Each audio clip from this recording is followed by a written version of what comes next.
आज से 6 दिन पहले ही मैं गया था सूर्यलोक में। इल्यूमिनाटी भी एक प्यादे हैं, वो टॉप नहीं है।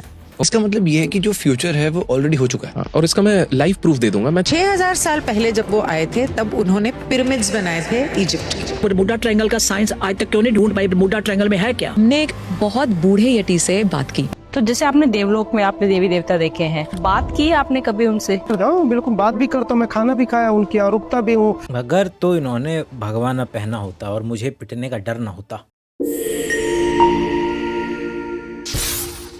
ये है अमेरिकन रैपर एमिनेम की फोटो और ये है रोमन एम्परर अलेक्जेंडर की फोटो। ये है हॉलीवुड एक्टर पीटर डिंकलेज और ये है सेबेस्टियन डी मोरा और ये है दोनों की फोटो साइड बाय साइड। और फाइनली ये है मार्क जकरबर्ग और ये है king of Spain Philip the fourth और ये है दोनों की फोटो साइड बाय साइड। सबसे शॉकिंग बात कि ये सब लोग पिछले जन्म में भी रिच और फेमस थे, इस जन्म में भी, और हो सकता है आने वाले जन्मों में भी। ये है अजय देवगन की इस जन्म की फोटो और ये है अजय देवगन के डुप्लीकेट्स के इसी जन्म की फोटो। अगर मैट्रिक्स में वही लोग घूम रहे हैं जो कि वही हैं और अगला अगला जन्म सेम लेते जा रहे हैं, तो ये सारे के सारे गरीब लोग भारत में क्या कर रहे हैं? जो भारत के अंदर में डुप्लीकेट्स की जो इतनी बड़ी इंडस्ट्री एग्जिस्ट करती है, वो एग्जिस्ट ही क्यों कर रही है? इस विश्व के अंदर में, अमेरिका देश के अंदर में, हॉलीवुड के अंदर में, एक ही इंडस्ट्री के अंदर में सिमिलर लुकिंग लोग सक्सेसफुल हैं। तो अगर 2025 के अंदर में इतनी सी जगह पे लोग सिमिलर लुकिंग और सक्सेसफुल हो सकते हैं, तो 5000 साल में तो लोग मिल ही जाएंगे ना, हु आर लुक अलाइक और सक्सेसफुल हैं। ये भारत के पीटर डिंकलेज।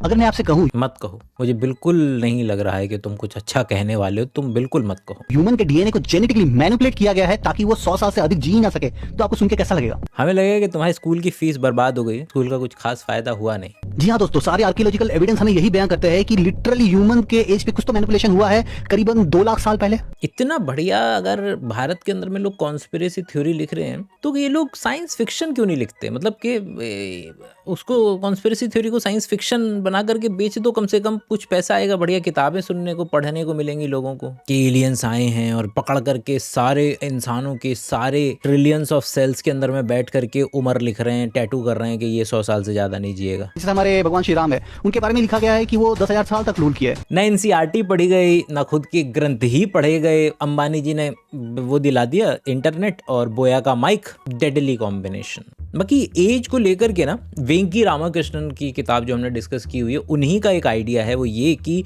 लोगों को लगता है कि वो कोई ऐसी दवा बना लेंगे जिसकी वजह से वो बहुत ज़्यादा लंबे समय तक जी पाएंगे। वो हमने बना लिया है। तो वेंकी बोलते हैं कि भैया मैं कोलेस्ट्रॉल की दवा खा रहा हूँ, बीपी की दवा खा रहा हूँ, जिसकी वजह से मेरी हेल्थ अच्छी रहती है, जिसकी वजह से मैं ज़्यादा जी पा रहा हूँ। और ये क्या इसको हम लॉन्जेटिविटी में क्यों नहीं कंसिडर कर रहे हैं? आदमी को 100-150 साल थोड़ी चाहिए, उसको चाहिए 10,000 साल, 27,000 साल।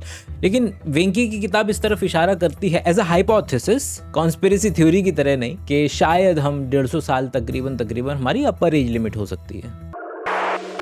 और क्या आप एस्ट्रल ट्रैवल के थ्रू सूर्यलोक जा सकते हैं? आज से 6 दिन पहले ही मैं गया था सूर्यलोक में। इसकी जो ऊर्जा है, इसका जो प्रकाश है, 50% से 70% उसकी ऊर्जा वो ब्लैक होल खा जाते हैं। बाकी जो आता है तो कई ग्रहों से टकरा के आता है, फिर कहीं नॉर्थ पोल साउथ पोल आता है, फिर कहीं जाके मृत्यु लोक में आ पाता है। अगर तो इन्होंने भगवा न पहना होता और मुझे पिटने का डर न होता। तो जैसे आपने देवलोक में आपने देवी देवता देखे हैं, बात की आपने कभी उनसे? बिल्कुल बात भी करता हूँ, मैं खाना भी खाया उनकी और रुकता भी हूँ।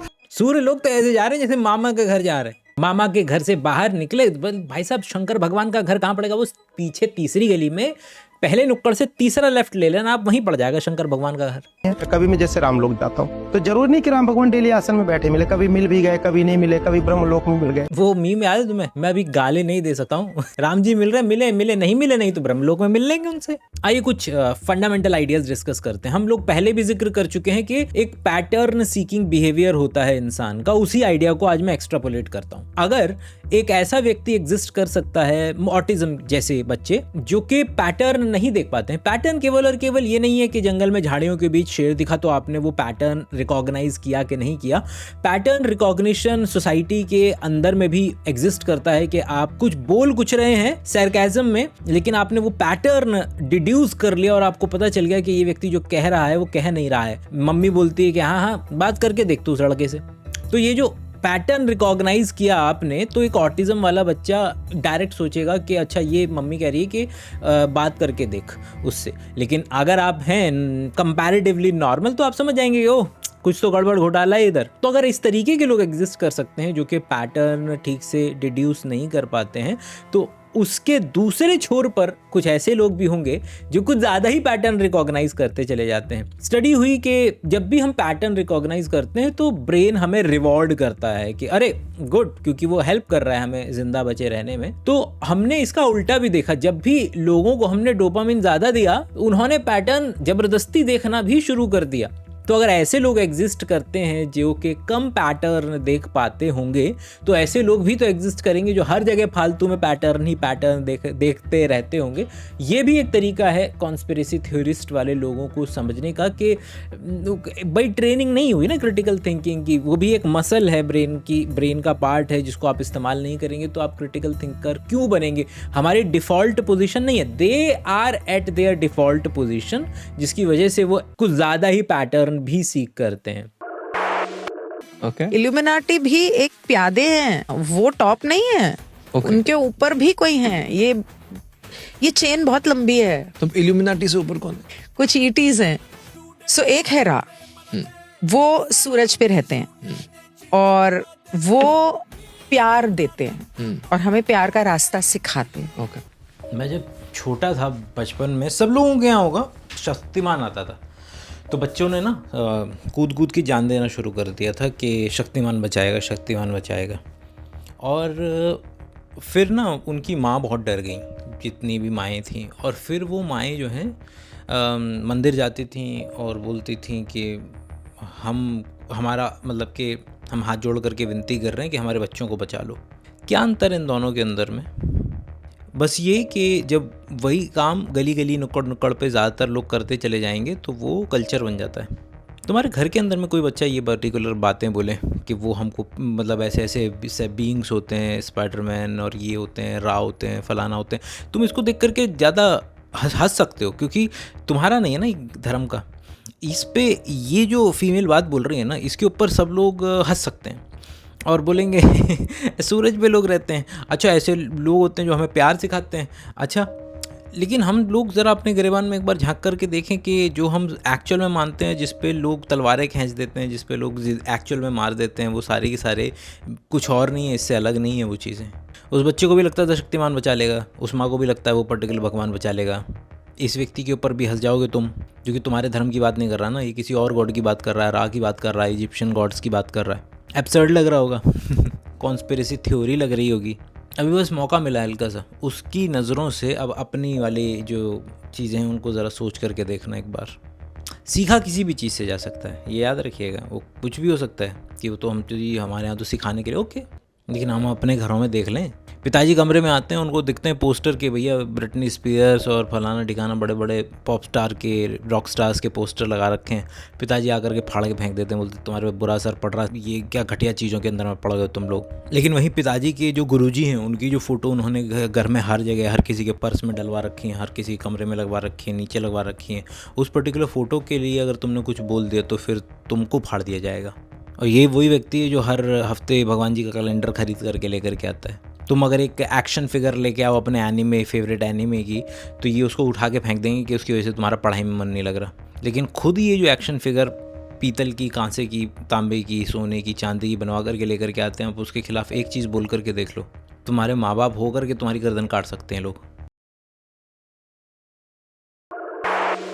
कॉन्स्पिरेसी, कॉन्स्पायर, ये शब्द मिलता जुलता लग रहा है ना। Respire, inspire, expire. स्पायर का मतलब हो गया सांस लेना, जैसे एक्सपायर, एक्स मतलब कि एक्सपायर मतलब बाहर सांस निकालना, मतलब बाहर आखिरी सांस निकालना। कोई व्यक्ति बाहर सांस निकालने को भी एक्सपायर बोलते हैं, और जब वो आखिरी सांस निकाल देता है तो बोलते हैं भैया बंदा एक्सपायर हो गया, वो उसने आखिरी सांस ले ली है। लिटरल उसका ट्रांसलेशन है इंस्पायर करना, कि सांस अंदर की तरफ बढ़ना, और वहीं से शब्द इंस्पिरेशन, इंस्पिरेशन अंदर की तरफ सांस भर करके एकदम से चालू हो जाना कि इंस्पिरेशन।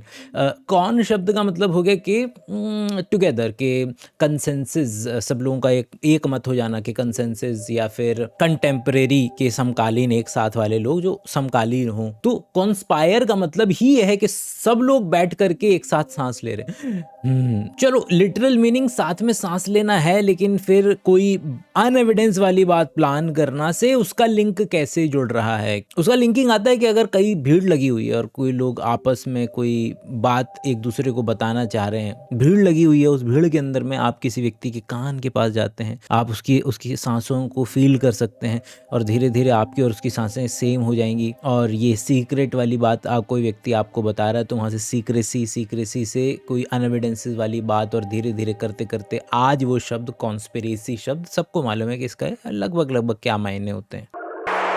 बरमूडा ट्रायंगल का साइंस आज तक क्यों नहीं ढूंढ पाई? बरमूडा ट्रायंगल में है क्या?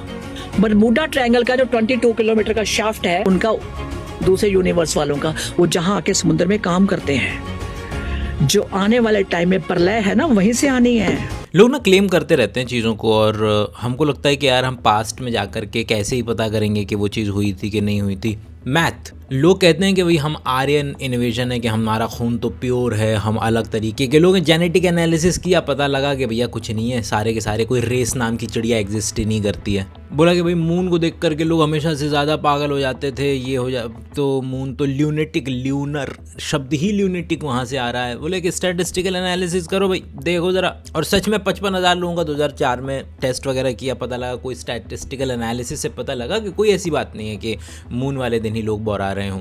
उसी तरीके से बरमूडा ट्रायंगल वाली जो कॉन्स्पिरेसी थ्योरी है, उसका जो फंडामेंटल आधार है वो ये है कि इस पर्टिकुलर एरिया में नॉर्मल से ज़्यादा एक्सीडेंट होते हैं। जैसे स्टैटिस्टिकल एनालिसिस किया, पता लगा कि वहाँ कोई ज़्यादा एक्सीडेंट हो ही नहीं रहे, तो जब ये प्रेमाइस ही ख़त्म कर दिया गया तो इसके आगे की सारी चीज़ें खत्म हो जाएंगी। कि एलियन आते थे, एलियन आ गए हैं, वहाँ पे मैग्नेटिक का ऊपर नीचे हो जाता है, समुद्र के अंदर में से मॉन्स्टर निकल आते हैं, मीथेन गैस निकल आती है, मैग्नेटिज्म वहाँ पर ख़राब हो जाता है। ये सारी की सारी एक्सप्लेनेशंस, ये सारी बातें आएंगी ही तब जब ये बात प्रूव हो पहले लेवल पे कि हाँ यहाँ कंपैरेटिवली ज़्यादा एक्सीडेंट होते हैं।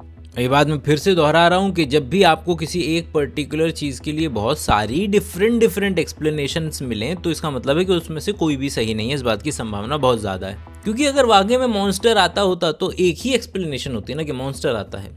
इतनी सारी अलग अलग एक्सप्लेनेशंस का होने का मतलब ही ये है कि हमको पता नहीं है। अगर बायंसी प्रिंसिपल से हमें पता लग रहा है कि क्या चीज़ तैरेगी क्या चीज़ नहीं तैरेगी, तो मेरे पास क्या कोई और एक्सप्लेनेशन है कि बायंसी प्रिंसिपल के अलावा जो कि न डूबने को एक्सप्लेन करती हो? बहुत सारे अलग अलग एक्सप्लेनेशन तभी एग्जिस्ट करते हैं जब हमें उसकी एक्चुअल करेक्ट एक्सप्लेनेशन ना पता हो। इसका मतलब ये है कि जो फ्यूचर है वो ऑलरेडी हो चुका है, और इसका मैं लाइव प्रूफ दे दूंगा। मैं चाहता हूँ लोग इसमें कमेंट्स में बताएं, मैं एक लाइव प्रूफ आप भी दोगे। इन अ ईयर आपके पास 6 से 7 बार ऐसा होता होगा, आप कहीं जा रहे हो, अचानक से एक गाड़ी गुजरे और आपको लगता है यार ये तो मेरे साथ हुआ है, या अचानक से आपका एक दोस्त आपको कोई ऐसी लाइन बोलती है कि यार मेरे घर पे ना बॉर्नविटा खत्म हो गया, और यार एग्जैक्ट यही चीज मेरे को, आपको ऐसा क्लिक होता है? बहुत बार होता है। करेक्ट। एवरेज इंसान एटलीस्ट जितना भी बिजी हो, सो नहीं रहा, 6 बार मिनिमम होता है, कुछ ना कुछ होता है। इसको डीजा वू कहते हैं। डेजा वू पे पहले बात हो चुकी है, लेकिन सेम बात बोलूंगा तो वीडियो देखने का औचित्य ही क्या है। आइडिया ये है कि जब भी आएँ थोड़ा मजा ज़्यादा सीख करके जाएं। एक्सपेरिमेंट की बात करते हैं कि लोगों ने लैब में डेजा वू रिक्रिएट कर लिया है। जैसे डेजा वू होता है कि कुछ हो रहा है, आपको लगता है कि मैंने पहले देखा हुआ है, उसी तरीके से जामिस वू भी होता है जिसके अंदर में आपकी एक्चुअल में जो चीज़ आपने पहले से देखी हुई है वो आपको ऐसा लगता है यार ये पहली बार देख रहा हूँ, यार ये तो मैं ऐसा लग रहा है, मतलब कॉन्फ्लिक्ट होना। 2023 के अंदर में इग नोबेल प्राइज एक होता है, कभी उस पर डिटेल में बात करेंगे। और देयर इज वन पर्सन जिसको इग नोबेल प्राइज भी मिला है, नोबेल प्राइज भी मिला है।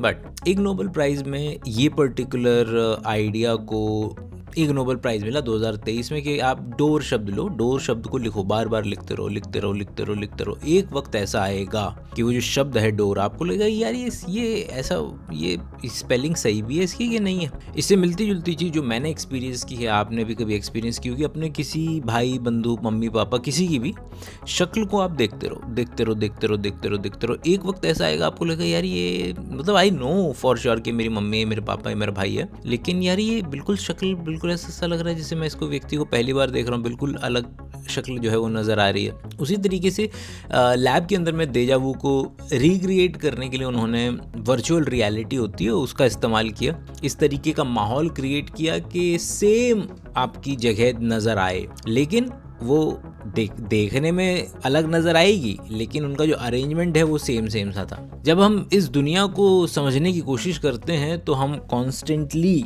अपने ब्रेन से पूछते रहते हैं, बात करते रहते हैं कि ये चीज़ पहले देखी है क्या, ये चीज़, क्योंकि इट हेल्प्स।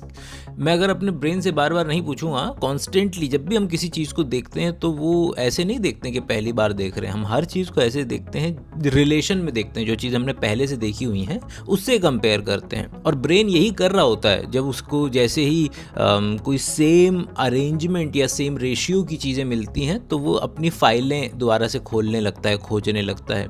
तो ये एक और पॉसिबल कहा जा सकता है कि हम खोलने की कोशिश कर रहे हैं जब हम लैब्स के अंदर में रिक्रिएट कर रहे हैं। तो can we go to a comparatively better explanation of deja vu. एक बच्चा था, अच्छा। मतलब प्राइमरी का बच्चा होता है ना, वो किसी और प्लेनेट से था, कौन से कहाँ से था उसने नहीं बताया। उसकी उम्र पता क्या थी? 200 साल। वाओ, बच्चा जी। और उसने जो बैंड बजाई है इंसानों की और उसने ये बोला कि तुम लोग बड़ी अपनी चांद की पूजा करते हो ना, करवा चौथ पे चांद की पूजा, that is made of metal. It's a hollow satellite which was brought near Earth thousands of years back. धरती के पास लाके जानबूझ के लगाया गया था। बिजार चीजों को प्रूफ की तरह कंसिडर करना कि अगर छोटा सा बच्चा था और उसकी एक्चुअल उम्र 200 साल थी, जिस व्यक्ति को लिखना पढ़ना नहीं आता था, उस पर आमद हुई इस किताब की, which people take it as a proof. और अगर 8वीं क्लास की विज्ञान पढ़ा होता तो उन्हें ये पता होता कि हॉलोनेस को लेकर के कि ये जितने भी प्लैनेट हैं वो हॉलो या स्फेरिकल है ही क्यों। पहला क्वेश्चन है कि स्फेरिकल क्यों है, क्योंकि एक पर्टिकुलर प्लैनेट हुआ करता था जो अर्थ से एक्चुअली में टकराया था। टकराने के बाद खूब सारा डेब्री निकला, वो डेब्री धीरे धीरे इकट्ठा होते होते होते होते मून का शेप लिया। और ये सारे लगभग स्फेरिकल शेप में मिलते हैं क्योंकि चारों तरफ से बराबर उनकी फोर्स जो है लगे चले जा रही है। तो वो हॉलो नहीं हो सकता। हॉलो होता तो अपने ही ग्रेविटेशनल पुल में सबसे पहले तो कोलैप्स कर जाता। तो इसको रखेंगे पार्ट 1, क्योंकि ऐसे वीडियोस की कमी तो है नहीं, ऐसे पॉडकास्ट की कमी तो है नहीं, तो दोबारा से इस चीज़ को ले आएंगे। तो शाम को मिलते हैं अपने लाइव के अंदर में, तब तक के लिए नीचे ज्वाइन का बटन है। Bye bye.